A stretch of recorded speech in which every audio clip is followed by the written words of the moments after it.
high-level military guys, they think it's disgusting when they see like overweight, like obese cops. Like, do you know how crazy that is to be a person that might be in a situation where you have to use your body to either protect others or protect yourself, and you have slovenly eaten yourself into a fucking water balloon of fat and cholesterol.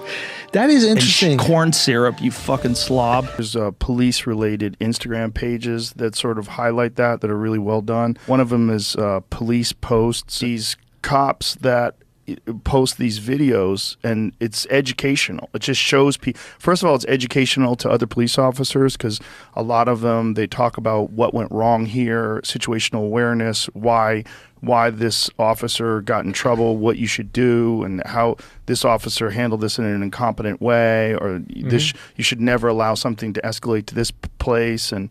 But a lot of it is just you are forced to look at what they experience on an everyday basis, where everyone they're talking to is lying to them. Everyone they're talking to has a potential, and then they also develop this horrible cynicism about human beings and everyone they pull over. They just get so overwhelmed from decades of this job. Yeah, that the cops are so underappreciated, especially right now. It's terrible. I say it all the time, and people get mad at me all the time. I'm like, listen, man, I know cops. Because of my martial arts background, I grew up with cops. I was around cops from the moment I was a young teenager all throughout my adult life because of martial arts, because so many cops train in martial arts to protect themselves. And they're good people for the most part, like all people. Most people are good people for the most part. But good people that are forced into jobs that have horrific pressures attached to them and horrific consequences if anything goes wrong. And paid very little. Yes, and they're under just unbelievable stress, and they make terrible errors because of that stress.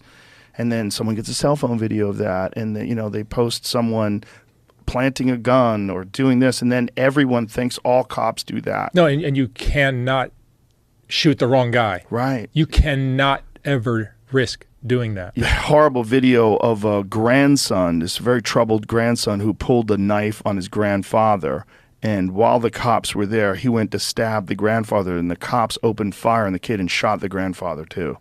Killed both of them. Yeah.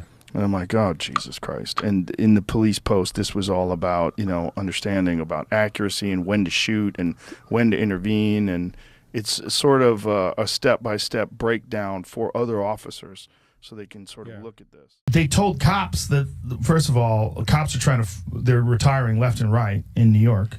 And then they told them they can't restrain people by putting weight on them. They can't put a knee on their back or their neck or any other place, and they can't administer chokeholds.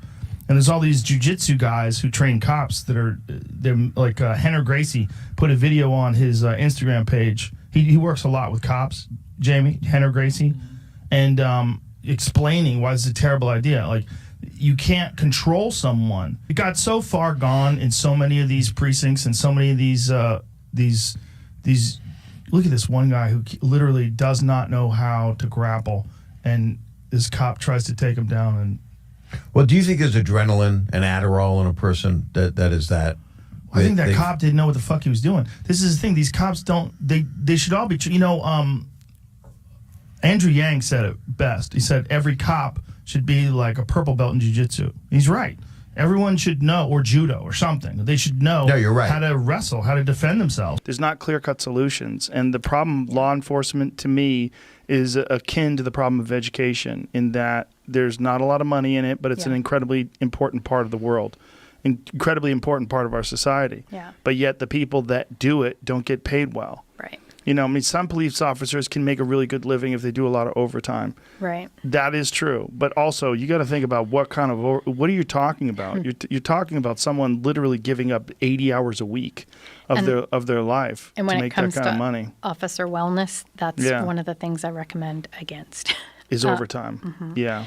Yeah. I think you're right about that. It's very tempting financially. The more, I honestly, the best description of what happens mentally, how the mental state of an officer kind of can get off track over time was written in a book. It's older now. I think it was early 2000s. A guy named Kevin Gilmartin wrote a book called, it's It's like emotional survival for law enforcement officers and their families. That's probably not exactly right, but that's close.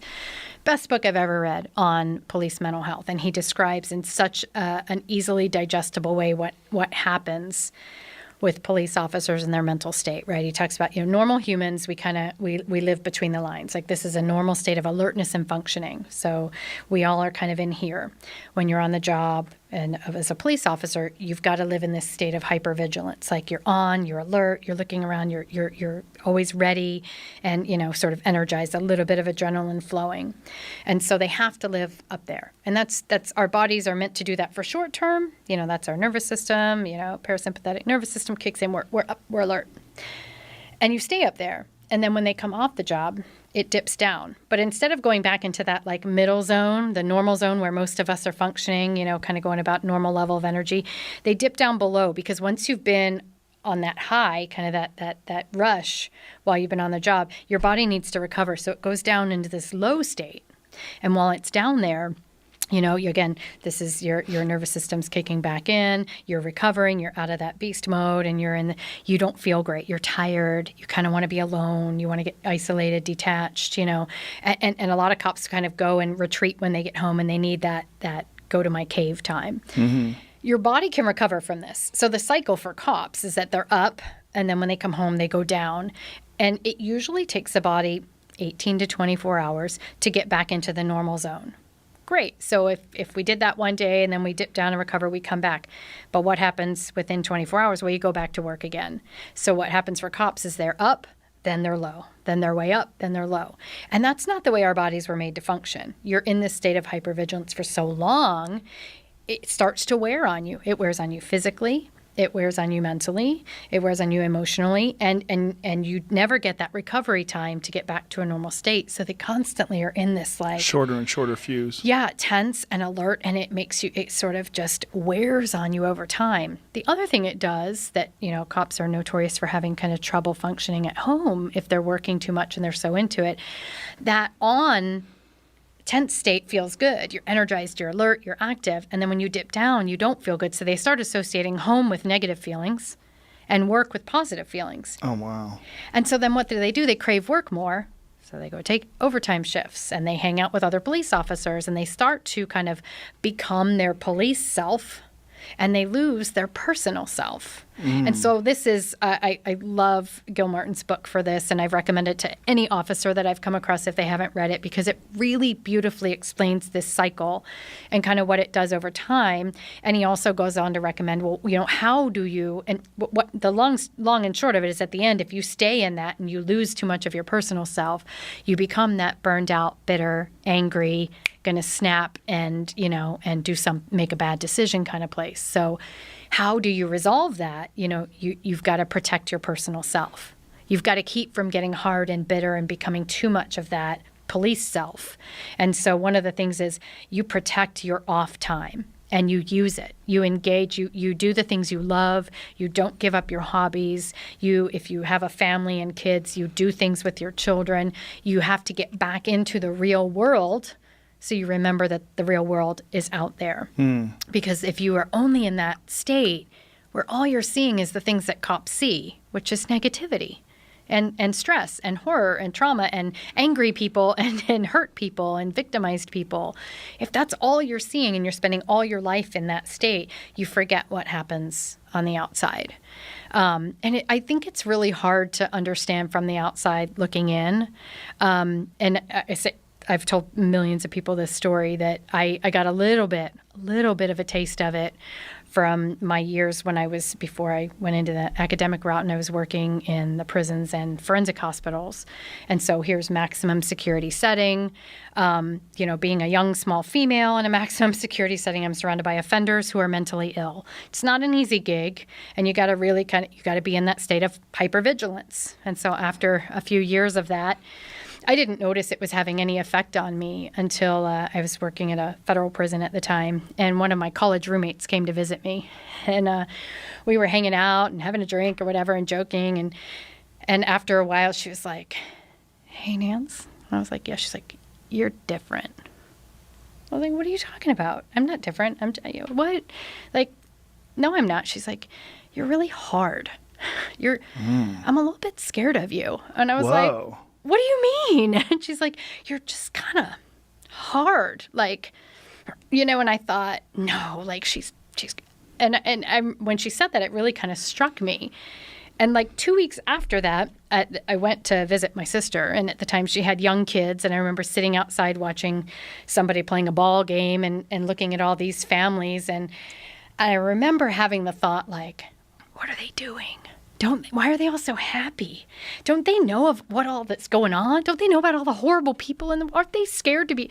And I thought, oh my gosh, she was right. Like my brain has started to go into a place where, because every day I had to steel up, get tough, be ready for anything, have eyes in the back of my head, because I was working in a really dangerous setting at that time. And I had to protect myself. And when I flashed, after that, I stopped working in the prisons and I softened back up and came back to like a normal state of functioning where I can turn it on or off depending on if I need to. But it really was telling to me to see how much your daily persona can shift when that's your day-to-day functioning. So that Gil Martin stuff with the waves and the hypervigilance and the recovery, and the more people start to become their police self more and more and lose their personal self, it's a really important thing for officers to be aware of and to track and to monitor if they want to stay balanced. The best of the cops that I know, and I know a lot of really good ones, but I think of a few that stand out who I just simply adore as humans and are really wonderful officers. They have that balance really down. When they're on, they're on. But then when they're off, they're doing stuff with their families. They're coaching their kids' ball teams. They're, active physically. They're fit. They're mentally, sharp. They have a real personal life that they hang on to that balances out what they see and the negativity that comes at them constantly in their day job. That's just not something that most of us have to deal with in our daily lives. And it's a really big deal. And that's, those mental health checks that I push so hard for and that I really want to get going and to study and figure out how can we do these well, can check in on that stuff and to help stop that cycle, help to get people into a healthier place so that they don't become bitter and jaded and angry and more likely to be the bad apple, as we like to say. Yeah, the description of that cycle is so important for people to recognize that, even though some human beings might be better at managing things, it's like there's an actual physical thing that's going on. There is. And when I meet with cops after an incident or, if they're coming in, that's the first place I go because it feels so comforting to know this isn't me being weak or me losing it. This is something physiological that's going on, Don't you think that a lot of these cops are tempted to do overtime just because the money's so great? Absolutely. Yeah. Yes. And that's one of the perks of the job. That's one of the things they love, that they can, hundreds of thousands of dollars a year. They could literally double their pay. And it's great to have that option, but again, at what cost? To have a balance. Some overtime is fine, but if that's all you're doing. Right. And if you're doing it, this is probably a really important key, if you're doing it to avoid being at home, because being on the job is the only place you feel functional and alive and good, that's where the danger sets in. If you're doing it because, you're trying to make extra money to get that, to take your family on a trip, summer vacation or whatever, absolutely, do it, get that extra money because that's great. But if you're doing it because that's the only place you feel alive and on and alert, you might be in trouble. Yeah. You might be getting a little bit off, and that's going to lead probably to a place that's not great. I've said this 100 times, but it's worth repeating. I don't think most people are qualified to be cops. I think it's a really fucking hard job, and I think the pressure of it fucks people up. Even if they did go into that job, if they gravitated towards it because they were bullies, which I'm sure a certain percentage do. I think for most of them, it's just a good job, and they think they can pull it off. I've met a lot of cops that are good guys, but I think the pressure of that job and being shot at all the time and worrying every time you pull somebody over, you're going to get shot. And everybody's seen those videos of people pulling people over and they pull out a gun and kill the cop. There's one that's haunting, man. The guy pulls over this Vietnam vet and he starts screaming for the guy to get back in the car, and the guy pulls out a rifle and the guy just starts shooting at him and he gets hit. and he's screaming, just almost, stop it. And the guy just keeps shooting the cop while all this is happening. And the guy's like screaming for his life while this guy's just gunning him down. You're like, man, tell me these cops haven't seen this? They're all fucked up. And it becomes almost like a game. And the game is, I'm trying to score on you. It's like you're playing one-on-one basketball, or you're doing jiu-jitsu or something. You're trying to score on somebody. And the score on them is, I think you're up to something no good. Let me see. Spread your legs. Let me check your body. What's going on in the car? What do you got? What's this? What's that? And if you get it, we got it. Score. If you don't get it, swing and a miss. And so you go looking for things to be wrong, and that person becomes the enemy. Just like you push people on a fucking football field that are on the other team, that's what you're doing to the people that you're supposed to be protecting and serving. They become the enemy. They become the thing that you're trying to score on. And it's just stupid monkey games start playing around in people's heads.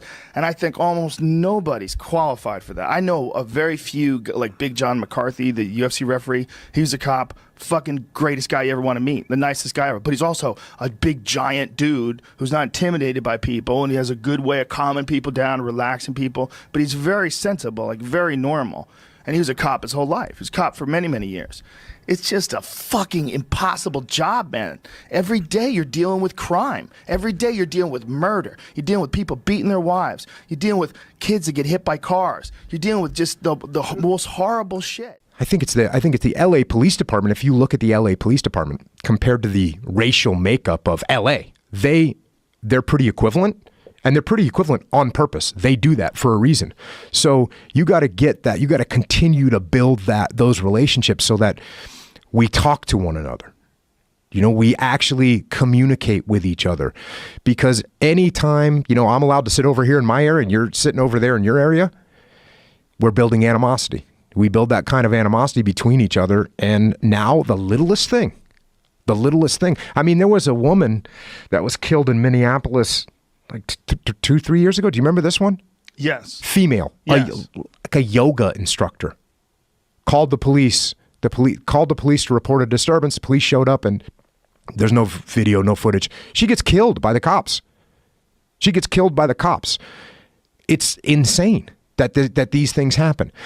But we also have to remember what is a police officer thinking about, and what kind of training have we given them, and what kind of psychological screening, to your point, what kind of strike. And it's not just one-time psychological screening, because guess what? People get burnt out, and it happens at different times to different people. You take 35 guys in combat. I've got some guys at the end of a 6-month deployment, you know what they're telling me? Can I stay longer? I'm doing fine.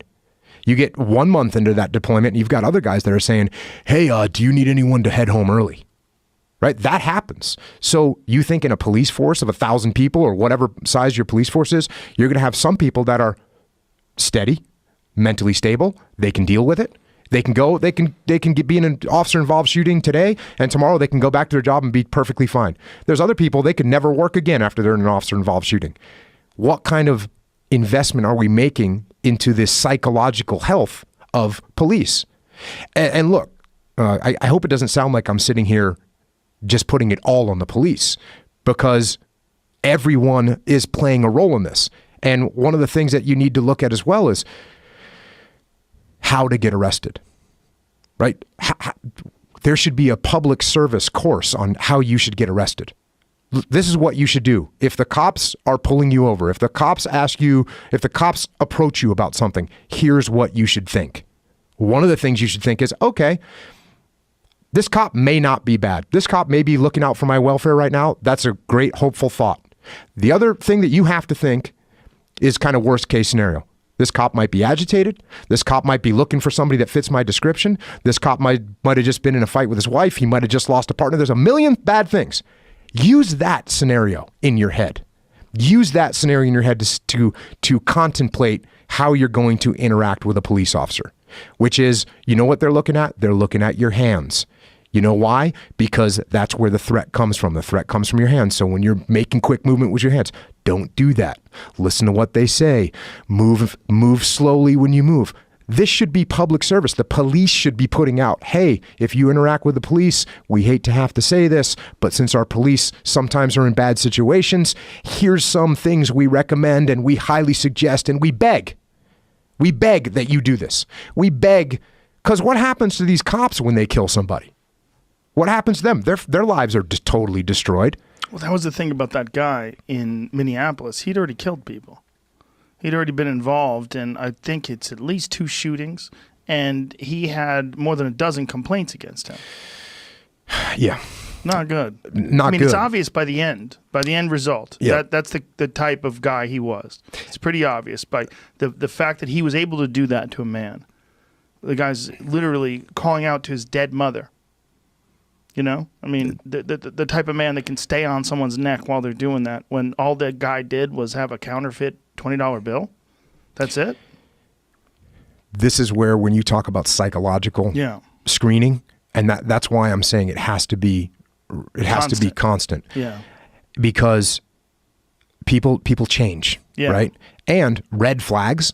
I mean, like you said, hindsight's 20/20. We're looking at this case now. We're going, oh, who the hell lets this guy continue to police? And by the way, interestingly enough, if you talk to internal affairs at police departments, the vast majority of the complaints that they get about police are from police. So they report each other. That's a little known fact. Most of the reports don't come from the civilians out there saying, hey, this happened or that happened. Most of the time it's cops saying, hey, this guy was out of line here.